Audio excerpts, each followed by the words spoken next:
Okay, dear people, beloved, it has been real good being with you during this session with Brother Mansong Kulubally.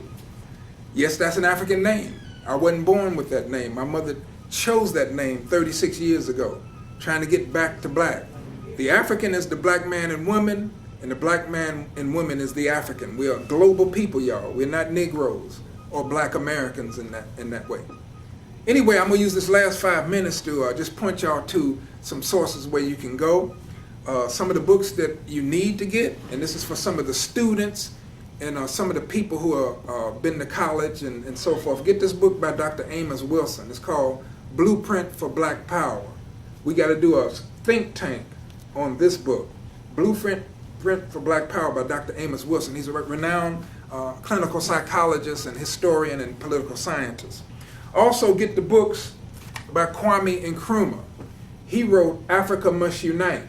I'm a pan-Africanist, and I'm working with the All-African People's Revolutionary Party. You can go on the internet, www.allafricanpeoplesrevolutionaryparty.org, and you can get a wealth of information. Kwame Ture, formerly Stokely Carmichael, worked with Dr. King and SNCC, Student Nonviolent Coordinating Committee, and the Panther Party, and he joined Dr. Nkrumah in Africa, and he's been a black power man. We need power, y'all. Not just influence, but actual power. And of course, go to www.organizationus.org to get a hold of books like this by Dr. Karenga. Kawaida and the Questions of Life and Struggle. You can learn a great deal from Dr. Karenga in the philosophy of Kawaida. It really can help get that family, community, neighborhood, and our people really together. He is the creator of Kwanzaa. You should be celebrating Kwanzaa and Christ's Mass as opposed to Christmas. And we got to get them holidays together.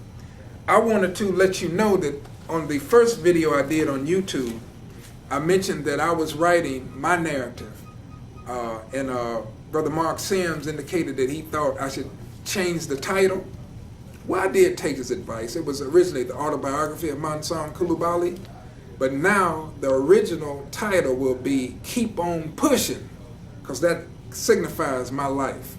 Keep On Pushing, the autobiography of Mansong Kulubally, a story of service and class suicide. In other words, this is a blueprint in terms of how you can live your life in a service-oriented way.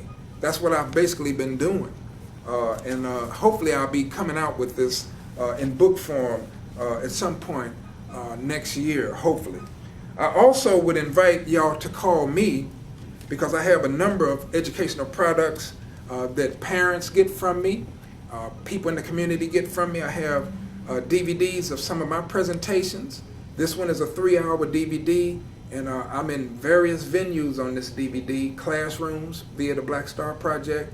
I'm at churches. I'm at rallies. I'm even in Egypt with the Dessert Club back in 2006. We're on the banks of the Nile doing spiritual practice. I'm at community centers, dropping knowledge, giving identity, purpose, and direction, sharing with y'all what I've learned from the great minds. I also, particularly during Black History Month, am hired by colleges like Triton, St. Xavier, Northern Illinois University, Malcolm X College, Harold Washington College, and so forth to do a video-rama presentation.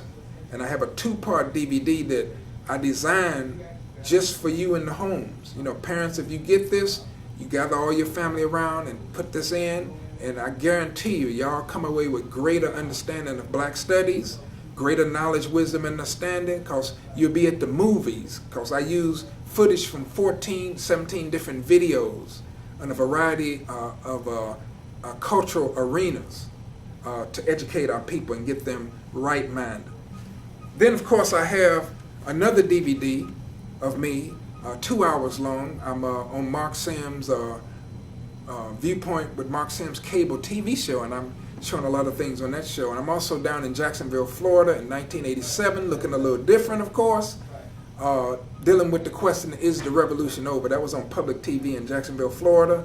And I have some other treats for you on this tape. I'm also down in Jacksonville talking about reparations at the Kuumba Festival. And then, of course, I have a few CDs of my radio commentary, call-in commentary on WVON and V103 and other radio stations. I did this when I was in Florida and also here in Chicago. So it's important that we begin to listen to uplifting, educational, alternative cultural knowledge and put that gangster rap stuff down, young people. It's more to life than thugging and all that negative stuff.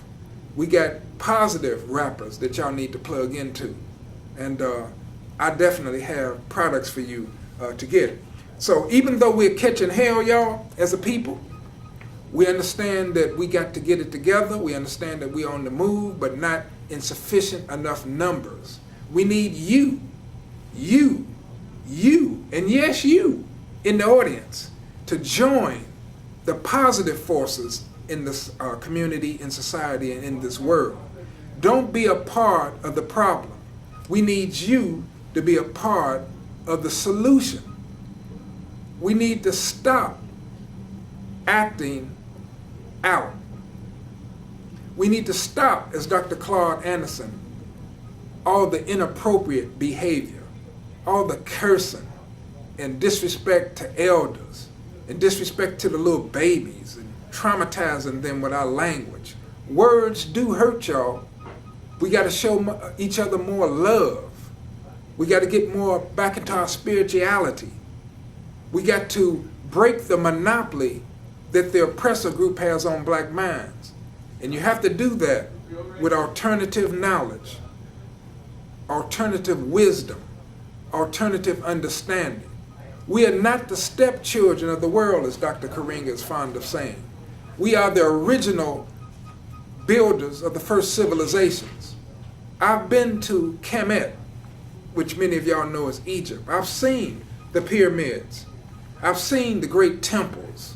I've seen all of this evidence, and we have evidence in other parts of Africa of our greatness. We must reconnect to the African continent. We are an African people. We were the first humans to stand up on the planet, y'all. And there's nothing wrong with this African nose, or these full lips, or this hair that we have. It is not nappy hair. That's a term that the oppressor used and created to make you feel bad about yourself. All these young ladies and older ladies going to the beauty parlor trying to get other people's hair. That's insanity, y'all. We got the best hair on the planet. You just got to do the research so you'll understand how that is true. Finally, I point you to a few other books. This book by Dr. Amos Wilson called African-Centered Consciousness will definitely help you rescue your mind. We have many authors who have been helping us to do that. You must be aware that just going to college or just getting, well, you got to definitely get out of high school, y'all. So high school students focus, graduate from high school. You got to definitely do that. Now, if you go to college, just understand that, you know, a degree is not just automatically going to have you being in a good position economically. You know, hopefully we'll be trying to open up businesses. This book by Dr. Watkins is The White Architects of Black Education. So he builds on Carter G. Woodson and exposes the historical way that these folks have tried to tamper with our education. So you got to understand it ain't just about education in terms of academics. We need academics and culture, a holistic approach. So I'm hoping that I'm making sense, and I hope that y'all will study this video over and over again and take notes on it. This book here by Dr. Amos Wilson, The Falsification of African Consciousness. See, I didn't just make this up, y'all, but there's a way out of this. We got to understand exactly